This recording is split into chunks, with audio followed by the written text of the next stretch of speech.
amigos, muchísimas gracias. Gracias a todo el Perú por recibirnos en sus hogares. Hoy estamos viernes, espero que todos pasen un lindo fin de semana. Pero mañana, sábado 19 de octubre, es un día muy, pero muy especial. Es el Día Mundial del Cáncer de Mama. El cáncer que más mujeres tienen y pierden la vida por él en nuestro país. Esta fecha es muy especial porque se tiene que concientizar a la población que este es un cáncer que cuando se descubre a tiempo tiene altísimas posibilidades de curación. Me refiero a estar libre de enfermedad después de 5 años. Es una lucha constante que se está haciendo y se tienen muchas propuestas que comienzan desde el chequeo, el autoexamen de mama, hasta las cosas que ahora ya tenemos clarísimas como prevención obligatoria de todas las mujeres en nuestro país. Y siendo el Día Mundial del Cáncer, hemos invitado a nuestro buen amigo, el doctor Gilmar Grison, cirujano oncólogo, para poder desarrollar este tema, para tratar de fortalecer ese entendimiento. Hay proyectos, buen día, bienvenido Gilmar, muchas gracias. Hay proyectos lindos en realidad. Hay un proyecto de nuestro amigo Mauricio, Mauchis, ¿no? Mauchis, que no es otra cosa que dos camiones, 2 grandes buses que tienen mamógrafos en su interior y que van a poblaciones vulnerables que no tienen tanto acceso a estos exámenes y hacen un barrido poblacional para detectar tempranamente este tipo de lesiones. Emprendimientos así es donde, si es que el Estado no llega, la empresa privada tiene que comenzar a tomar acción y apoyar el gobierno este tipo de acciones para hacer tamizajes preventivos, que es la mejor manera de reducir este tipo de problemas. Sí, yo creo que Mauricio ha puesto sobre el tapete la mejor forma de hacer el barrido de esa población vulnerable que no tiene acceso a los sistemas de salud. Es que el sistema de salud llegue a ellos, como lo está haciendo Mauricio. Sí, acá hay un grupo de médicos, es tu colega de oncología, ¿no? Y la verdad es que este proyecto de Mauchis es fabuloso. Y así también deberíamos hacer con el tamizaje de la anemia infantil, por ejemplo, algo mucho más sencillo todavía, y se puede hacer incluso con temas de endoscopías que lleguen a la población a través de unidades móviles. De eso se trata. Pero como hoy nos corresponde hablar del Día Mundial del Cáncer de Mama, hay factores de riesgo que nos gustaría analizar con ustedes. Por eso invito al doctor Grison a acompañarme acá. Gracias. Por favor, muchas gracias. Gracias. Muy bien. ¿Cuáles son los factores de riesgo principales? Y esto creo que se podría a todos los cánceres, ¿no es cierto? Definitivamente, acá se aplica a la mayoría. Acá se aplica a la mayoría, porque hay factores que no son modificables. Hay factores que podemos modificar. Hay factores que nosotros podemos modificar.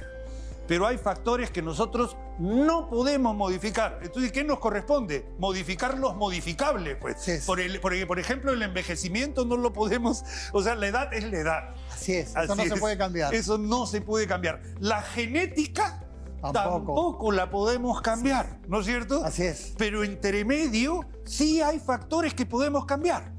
Así que vamos a ver. El envejecimiento, que no lo podemos cambiar, ¿por qué es un factor de riesgo? Cuanto más edad tenemos más facilidad por la inmunosenescencia que empiecen a haber mutaciones y empieza a aparecer cáncer. Entonces, la edad es un factor de riesgo para todo tipo de cáncer. Para todo tipo de cáncer. Listo. Vamos a seguir en orden para no... La obesidad, que se ha vuelto una pandemia. Sí, se ha vuelto una pandemia, no solo en el Perú, sino en el mundo. O sea, por eso es pandemia, ¿no es cierto? Así es, así es. ¿Por qué ¿es un asiento o es un factor de riesgo para el cáncer? Cuando hablamos de factores de riesgo para cáncer en general y especialmente la mama, vamos a ver que dicen, pero yo no tengo familiares con cáncer. Yo no tengo, nunca nadie ha tenido cáncer en mi familia. Pero el hecho de tener sobrepeso, aquí en el Perú, vemos que el 70% de mujeres con cáncer de mama, su principal problema es la obesidad. Y es que la grasa periférica se convierte en un estrógeno que va estimulando la mama y el endometrio. Es por eso que la obesidad es un factor de riesgo para cáncer de mama y cáncer de endometrio. Y cáncer de colon. Ah, también, claro, También claro. cáncer de colon, especialmente también de cáncer de colon. Consumo de alcohol. Vamos a decir, un consumo exagerado de alcohol, Claro, se habla, claro. ¿no es cierto? Un consumo exagerado de alcohol es un factor de riesgo. ¿Por qué? Para explicar a nuestros amigos, o sea.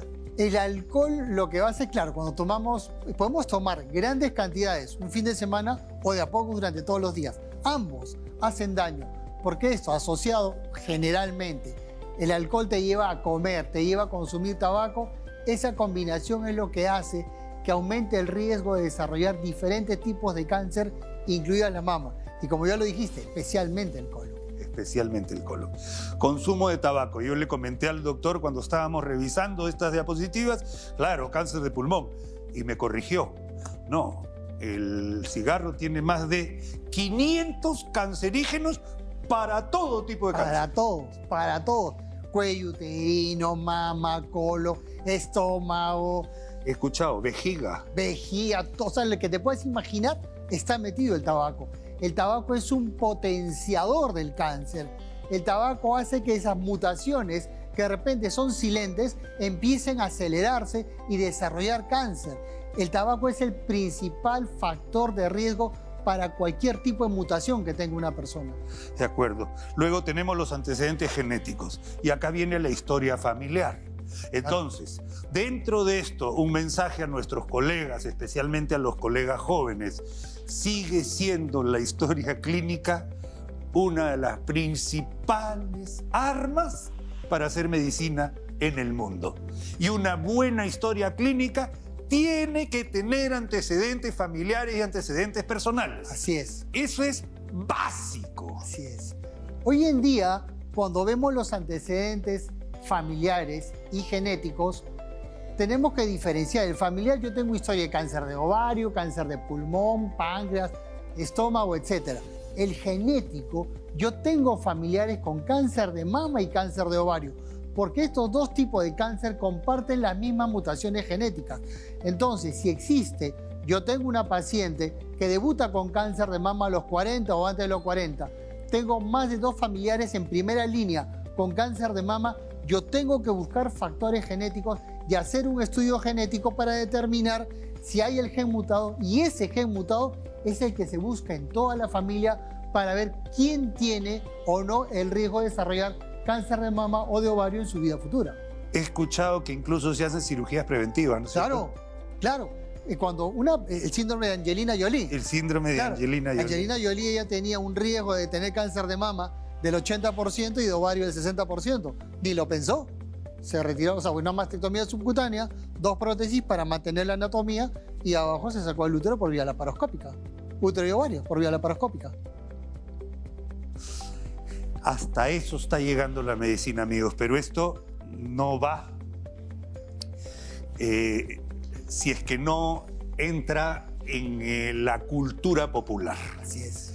Esto que estamos diciendo tiene que ser una parte fundamental de la salud de la familia, porque el cáncer en la familia, o sea, el cáncer que lo tiene un familiar y lo tiene toda la familia, me refiero a que compromete a la familia, Gilmar. Claro, porque el hecho de tener mutado, por ejemplo, el BRCA1 y BRCA2, que son los que más se conocen en el medio, también influye en el varón. Cáncer a la próstata, cáncer de páncreas, tiene otros factores para desarrollar otros tipos de cáncer.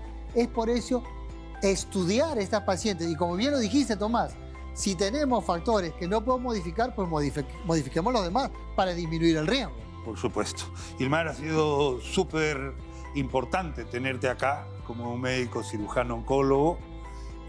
Además, es desde acá, estoy seguro que tú también, Un saludo a todas esas mujeres que en este momento están enfrentando esta difícil situación, que están luchando contra esta enfermedad y que el mensaje va junto a muy buenas vibras.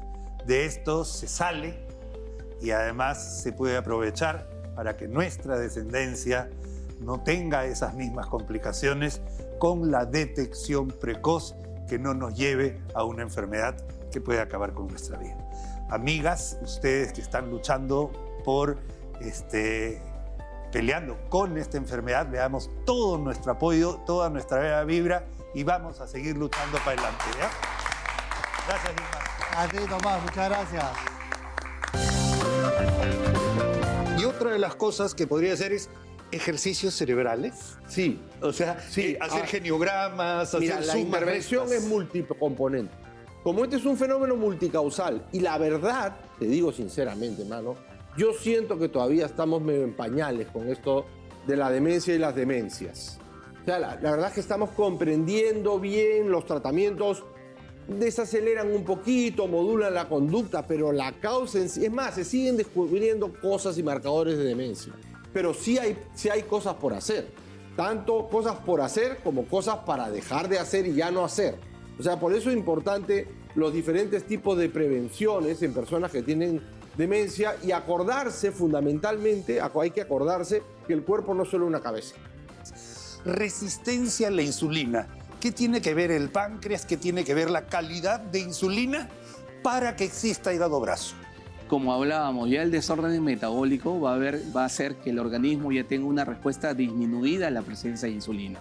El organismo todavía tiene insulina, pero la respuesta a esa insulina va bajando conforme se va acumulando más grasa en el hígado. Claro, Ajá. o sea, es Exacto. uno u otro. Uno ¿Cuál u es otro. el huevo o la gallina, no? Exacto. Por ahí viene el tema. Sí. Colesterol alto, hay que acordarse que un almacén de grasa también es el hígado. Y si hay colesterol alto, hay que descartar la posibilidad de un hígado graso. Triglicéridos altos, que yo lo digo así, aunque no es exacto, pero viene a ser la materia prima para fabricar el colesterol. Exacto. ¿Ya? Y por último, presión arterial alta. Pero que de repente después de un susto te pongas a pensar en otra cosa y no estés esperando el siguiente hipo, sí puede ayudar a que tu cabeza se vaya a otro lado y te olvides del hipo, porque te ha generado un susto. También hay una teoría que dicen que el susto activa las endorfinas, hay una pequeña descarga adrenérgica, sale la adrenalina, hay un mayor aporte de influjo sanguíneo y por lo tanto se abole el reflejo del hipo.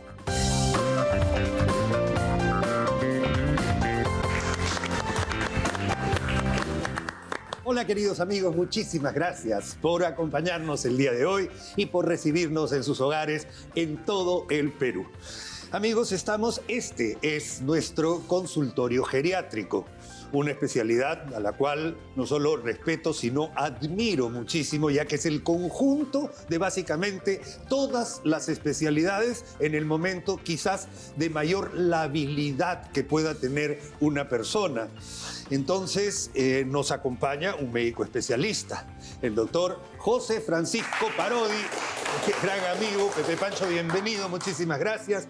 Y hoy día vamos a hablar un tema que está en la controversia mundial, debido a que se están detectando quizás más casos o la gente lo está entendiendo un poquito más, que es el deterioro, que viene a ser, o se le dice, demencia senil. Bienvenido, Pepe Pancho, muchas gracias por estar acá, doctor Parodi. Muchas gracias, Tommy, por la invitación, como siempre. Efectivamente, el deterioro de la función mental, demencia, ya el término demencia senil no se usa. Ok.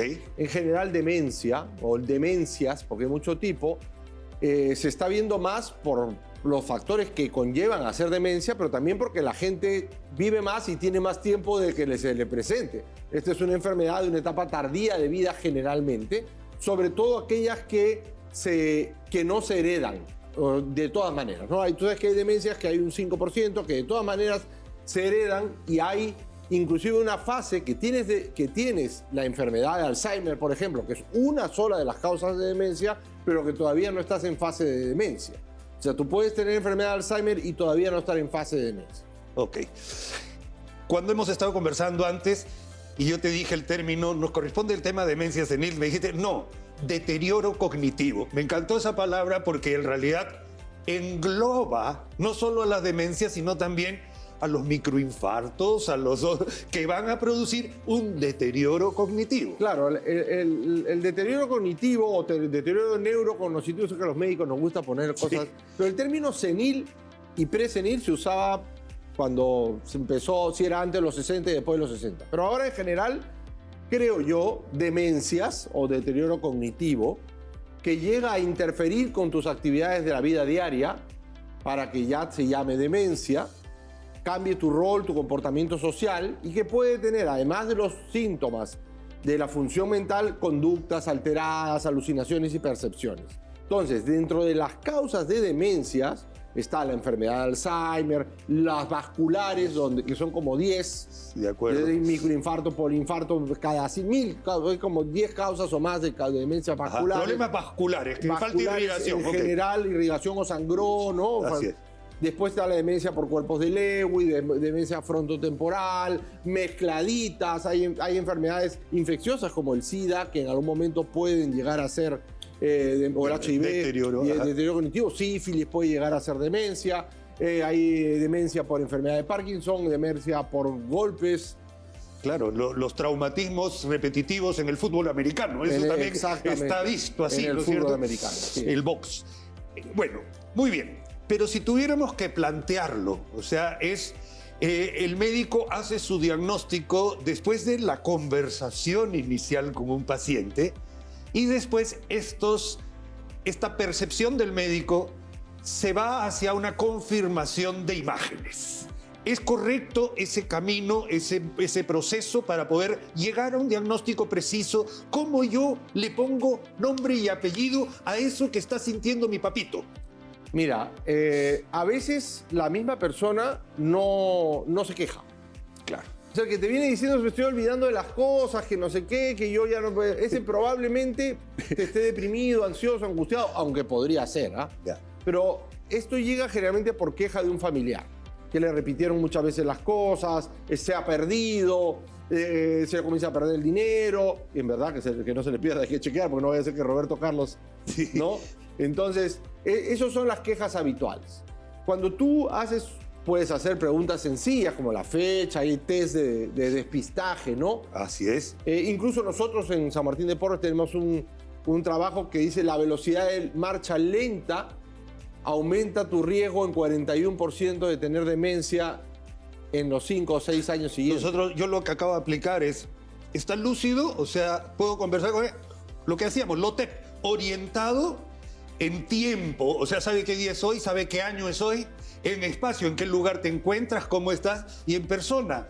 Que no esté dudando de las cosas, Mira, ¿no es cierto? a Algo veces así con es. la simple pregunta a la persona o al familiar, te olvidas de las cosas, ya diste el primer paso. Porque realmente eso está escondido y la familia lo protege porque es el papá, porque es la mamá, ¿no? No quiere decir. Muchos casos de gente que va yendo a su cardiólogo, a su nefrólogo y se les pasa que se está demenciando en el camino, ¿no? Entonces, una vez que tú tienes eso, puedes llegar a varias cosas. Puedes tener pruebas psicológicas muy profundas, puedes tener imágenes cerebrales para ver si es de estos vasculares. También ahora hay series de imágenes cerebrales que no están a disposición de todas en el Perú. Ajá. Son medio complicadas. Función cerebral. Sí, va el metabolismo Colores que le ponen. Sí, metabolismo cerebral. Ok. Y también se está usando ahora pruebas de sangre y de líquido cefalorraquídeo para diagnosticar más precisamente enfermedad de Alzheimer, ¿no? Lo que pasa es que eso todavía es muy caro, se está usando en investigación, no es de práctica de vida diaria, de recomendación habitual, ¿no? De acuerdo. Pero sí te puedo decir que el 53% o 56% de las demencias en América Latina son potencialmente prevenibles. Eso te lo puedo decir, ¿no? Y eso lo veremos en otro programa, de temas de prevención. Hay diferentes cosas que se pueden hacer en diferentes etapas de vida. Que tiene que ver con la preparación para envejecer, el hecho de haber vivido adecuadamente, habiendo comido bien, haciendo deporte, haciendo ejercicio. Y otra de las cosas que podría hacer es ejercicios cerebrales. Sí. O sea, Sí, hacer geniogramas, Mira, hacer la sumas, intervención restas. es multicomponente. como este es un fenómeno multicausal, y la verdad, te digo sinceramente, mano, yo siento que todavía estamos medio en pañales con esto de la demencia y las demencias. O sea, la verdad es que estamos comprendiendo bien los tratamientos, desaceleran un poquito, modulan la conducta, pero la causa en sí, es más, se siguen descubriendo cosas y marcadores de demencia. Pero sí hay cosas por hacer, tanto cosas por hacer como cosas para dejar de hacer y ya no hacer. O sea, por eso es importante los diferentes tipos de prevenciones en personas que tienen demencia y acordarse fundamentalmente, hay que acordarse que el cuerpo no es solo una cabeza.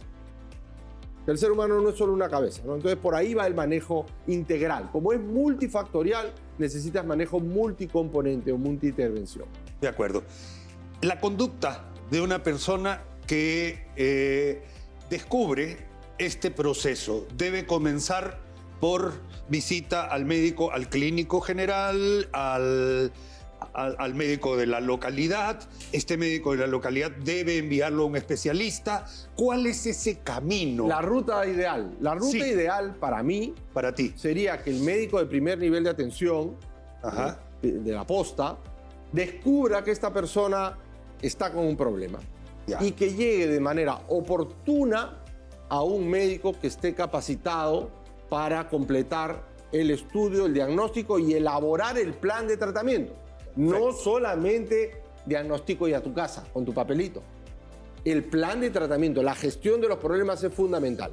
Yo te podría decir que un médico geriatra, por supuesto un neurólogo, algunos internistas podrían estar en la capacidad, quizá un psiquiatra podría participar, pero a veces los procesos de diagnóstico son completos, son también múltiples, ¿no? Se usa la neuropsicología, la imagen, y lo más importante al margen de los diagnósticos es el plan de cuidados.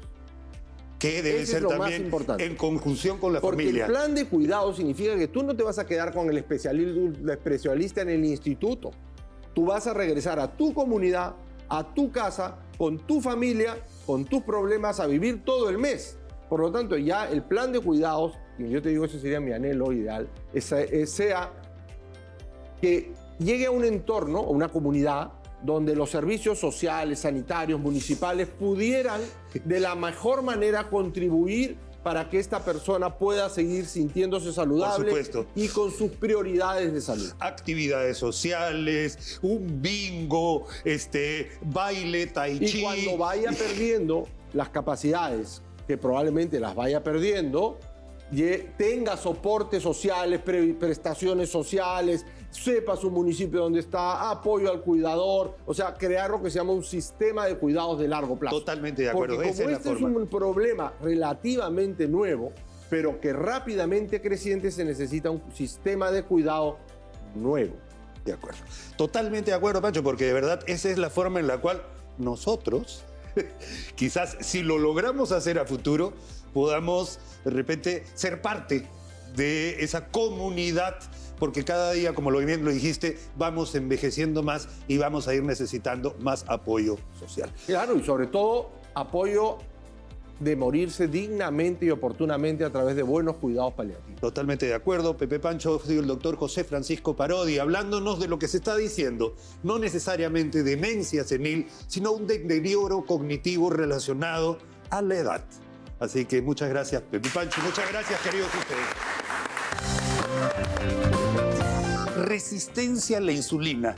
¿Qué tiene que ver el páncreas? ¿Qué tiene que ver la calidad de insulina para que exista hígado graso? Como hablábamos, ya el desorden metabólico va a hacer que el organismo ya tenga una respuesta disminuida a la presencia de insulina. El organismo todavía tiene insulina, pero la respuesta a esa insulina va bajando conforme se va acumulando más grasa en el hígado. Claro, o sea, es uno u otro. ¿Cuál es el huevo o la gallina, no? Exacto. Por ahí viene el tema. Sí. Colesterol alto, hay que acordarse que un almacén de grasa también es el hígado. Y si hay colesterol alto, hay que descartar la posibilidad de un hígado graso. Triglicéridos altos, que yo lo digo así, aunque no es exacto, pero viene a ser la materia prima para fabricar el colesterol. ¿Ya? Y por último, presión arterial alta. Pero que de repente después de un susto te pongas a pensar en otra cosa y no estés esperando el siguiente hipo, sí puede ayudar a que tu cabeza se vaya a otro lado y te olvides del hipo, porque te ha generado un susto. También hay una teoría que dicen que el susto activa las endorfinas, hay una pequeña descarga adrenérgica, sale la adrenalina, hay un mayor aporte de influjo sanguíneo y por lo tanto se abole el reflejo del hipo.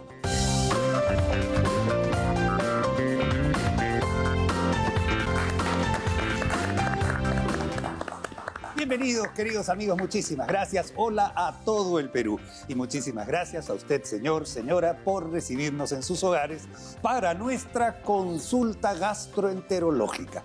La gastroenterología es una de esas especialidades las cuales debemos visitar a partir de cierta etapa de la vida. Está comprobadísimo que la mejor manera de detectar problemas que pueden solucionarse es la consulta preventiva, ya sea para una endoscopía, para una colonoscopía, para un chequeo a partir de cierta edad, como parte importantísima de nuestra cultura de prevención, que es lo que tratamos de hacer en este programa. Pero hoy nos vamos a referir a un tema muy especial, a un tema que estoy seguro usted ha tenido en algún informe por alguna ecografía que se hizo por cualquier causa. Dentro de este informe puede haberle salido hígado graso, levemente aumentado de tamaño y consistencia. Para hablar de qué es el hígado graso, una enfermedad subdiagnosticada en el momento en nuestro país, estamos en la consulta gastroenterológica con el médico gastroenterólogo, el doctor Jorge Garavito, jefe de gastroenterología del Hospital Arzobispo Loaiza y presidente de la Asociación Peruana de Estudios del Hígado. Bienvenido, doctor. Tremendo tema el hígado graso. Así es, doctor Tomás Borda. Gracias por la invitación y acepto todas las preguntas que necesitan.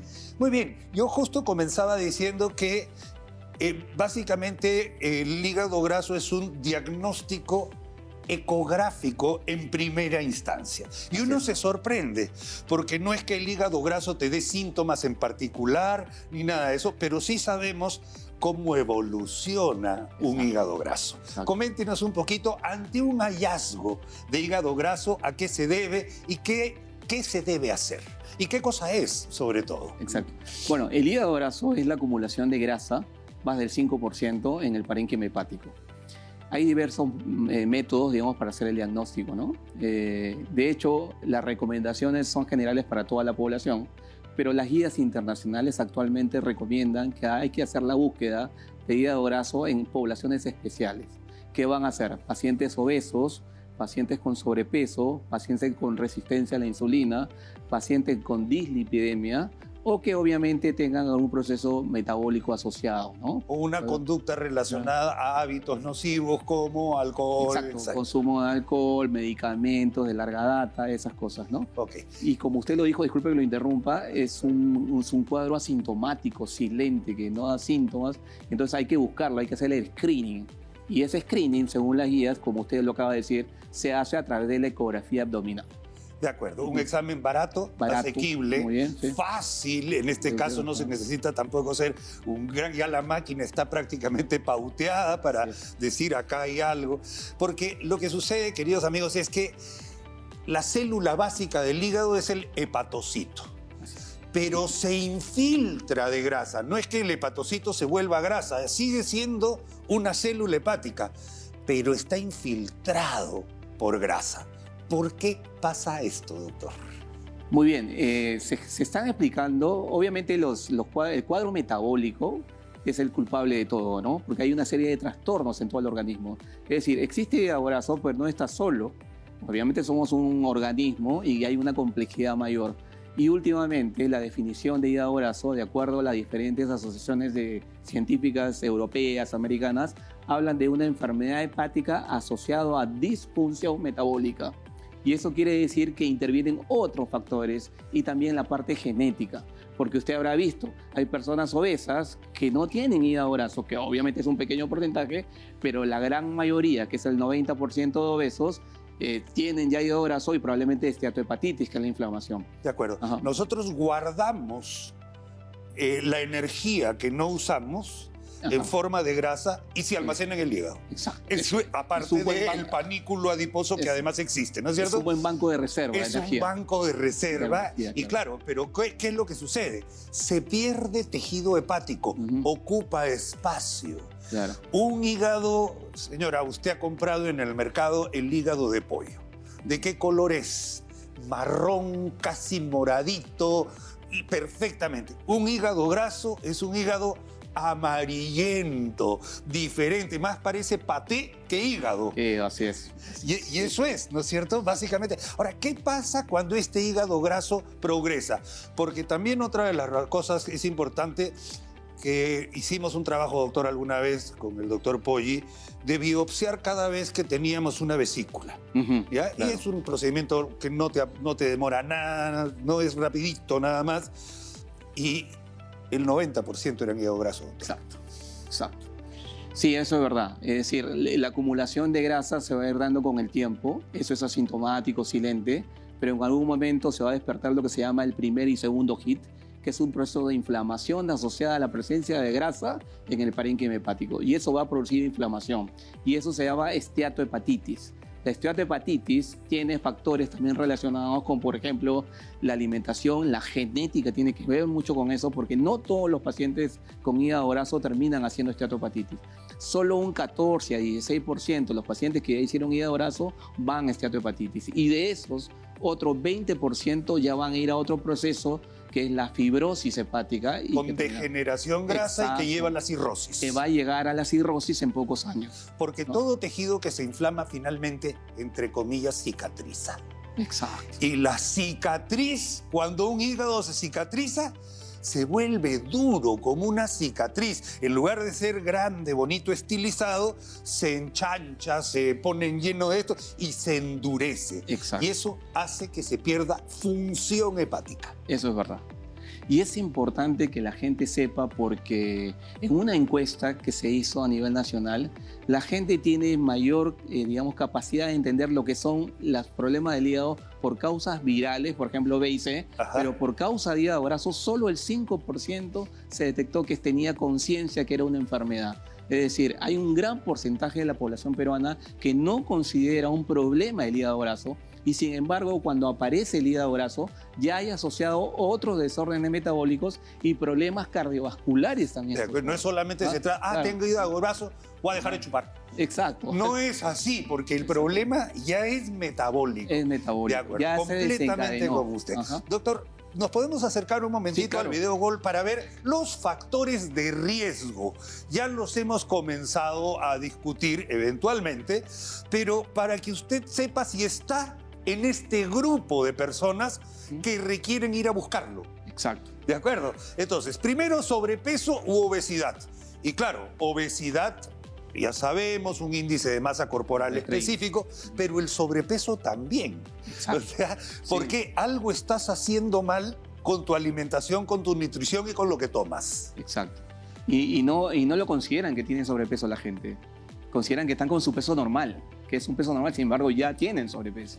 Y hay que hacer los cálculos de peso y talla para decirle al paciente que ya están con un índice de masa por arriba de 25, que es sobrepeso. Me acaba de pasar, doctor. La verdad que yo estoy con 8 kilos o 9 de sobrepeso y me hice mi ecografía a pedido del urólogo para hacerme mi chequeo. Aprovechando, ya no hice solo vías urinarias, pin clavado, hígado graso. O sea, está ahí, está presente y lo vemos y se ven todos los días. Resistencia a la insulina. ¿Qué tiene que ver el páncreas? ¿Qué tiene que ver la calidad de insulina para que exista hígado graso? Como hablábamos, ya el desorden metabólico va a hacer que el organismo ya tenga una respuesta disminuida a la presencia de insulina. El organismo todavía tiene insulina, pero la respuesta a esa insulina va bajando conforme se va acumulando más grasa en el hígado. Claro, es uno u otro. ¿Cuál es el huevo o la gallina? Exacto. ¿No? Por ahí viene el tema. Sí. Colesterol alto, hay que acordarse que un almacén de grasa también es el hígado. Y si hay colesterol alto, hay que descartar la posibilidad de un hígado graso.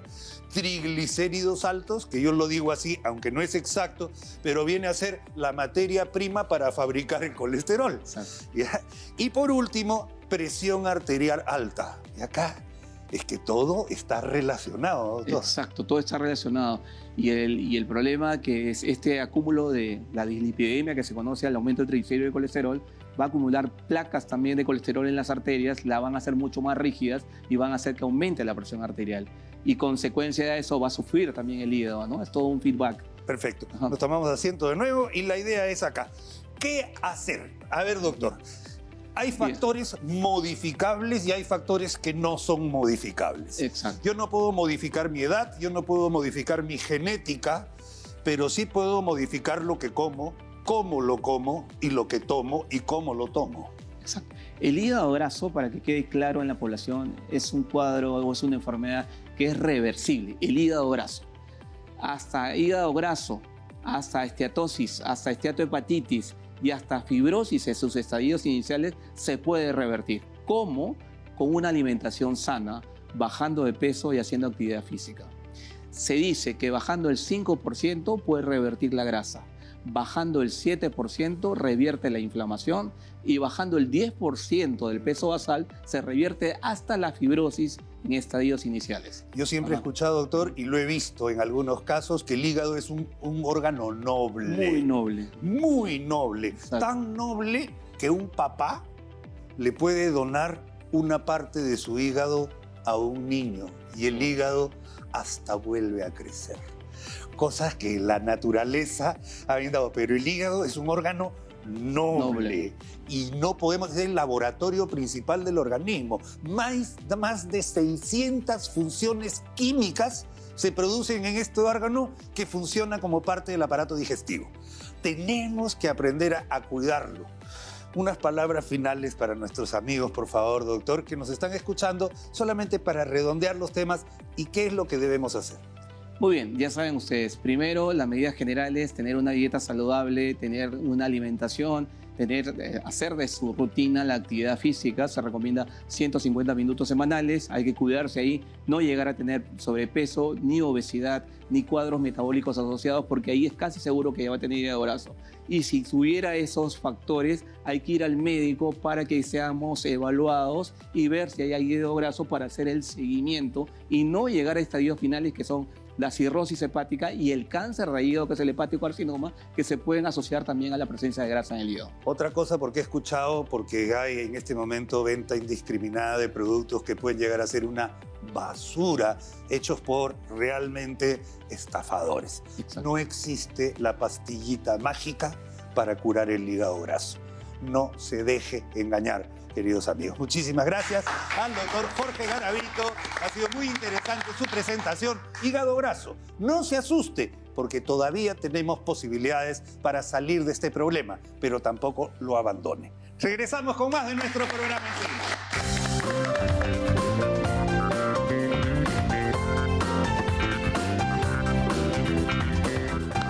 Hola amigos, bienvenidos, muchísimas gracias. Gracias también por recibirnos en sus casas. Hoy día tenemos un bloque especial que es tratando de romper mitos, esas cositas que han ido quedando de generación por costumbre popular y que a veces invaden nuestro hogar. ¿Será mito o una verdad? ¿Verdadero o falso? Todo esto, según mi modesta opinión, lo voy a tratar de llevar a la evidencia médica, científica y también un poquito de lo que he aprendido de experiencia. Pero vamos a ver, rompiendo mitos y paradigmas en medicina. Vamos a ver qué dice. No debes tomar nada helado si tienes gripe. Uy, acá he tenido muchas discusiones, queridos amigos. Si uno tiene broncoespasmo asociado a una gripe o un resfrío, el hecho de tomar agua puede acentuar el broncoespasmo. Es decir, la reacción del aparato bronquial al frío puede producir mayor espasmo bronquial. ¿De acuerdo? Pero yo voy a poner una disyuntiva y los voy a poner en aprietos a ustedes también. Cuando uno tiene una inflamación en la rodilla, producto de un trauma porque el hinchado está rojo, irritado, ¿qué le recomienda un fisioterapeuta? Colóquese hielo. Entonces, si uno está con la garganta inflamada, ¿por qué no puede tomar cosas heladas? hay un tema especial. Por ejemplo, si uno viviera en Búfalo o en Alaska o en la Antártida, abajo en la zona de Ushuaia o en la misma sierra del Perú cerca al Huascarán, el hecho de respirar, va a respirar aire frío. El frío no enferma. Lo que puede producir más bien es una reacción del cuerpo hacia elemento físico llamado frío, así como hay un elemento físico llamado calor. Bueno, el elemento frío tiene sus consecuencias. Duelen un poquito más las articulaciones, se ponen un poquito más duros los músculos, pero el frío no enferma. Puede hacer que te sientas peor, pero yo no tengo ningún problema, por ejemplo, en que un paciente recién operado de las amígdalas coma helado o gelatina fría. No pasa nada. Si usted está con broncoespasmo, una crisis asmática y toma un vaso de agua helada, sí se le puede cerrar más el pecho. Eso es una realidad. Pero no es que el frío le va a hacer daño. No, se va a sentir peor, nada más. Es mejor una agüita caliente con keon, limón, un poquito de miel de abeja y ya. Muy bien. La siguiente, adelante por favor. El hipo se pasa con un buen susto. A veces sí y a veces no. Bueno, el hipo en realidad, ¿qué cosa es el hipo? Vamos a comenzar. El hipo es una contracción brusca y violenta de un músculo que tenemos que divide el abdomen hacia abajo y el tórax hacia arriba. Es un músculo plano que está acá y que cuando se inflama el nervio que le da ese movimiento, que se llama el nervio frénico, puede producir contracciones y espasmos violentos que terminan siendo hipo. Que un susto te vaya a desinflamar el nervio no es verdad, pero que de repente después de un susto te pongas a pensar en otra cosa y no estés esperando el siguiente hipo, sí puede ayudar a que tu cabeza se vaya a otro lado y te olvides del hipo, porque te ha generado un susto. También hay una teoría que dicen que el susto activa las endorfinas, hay una pequeña descarga adrenérgica, sale la adrenalina, hay un mayor aporte de influjo sanguíneo y por lo tanto se abole el reflejo del hipo. El susto, como susto, de ninguna manera es la causa de que a uno se le vaya el hipo.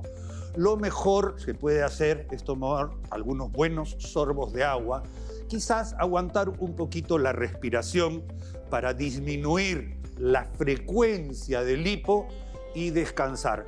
Cosas que sí activan el hipo son los licores fuertes, fumar, comer tragos grandes de comida sin agua, un bloque de pan sin haber tomado mucha agua, te puede producir una sensación como de hipo y varias cosas. Por eso lo que se recomienda es evitar estos excesos, tomarse una pausa para masticar y comer la comida y si es que el hipo persiste, ojo que se puede entender hasta como una emergencia médica.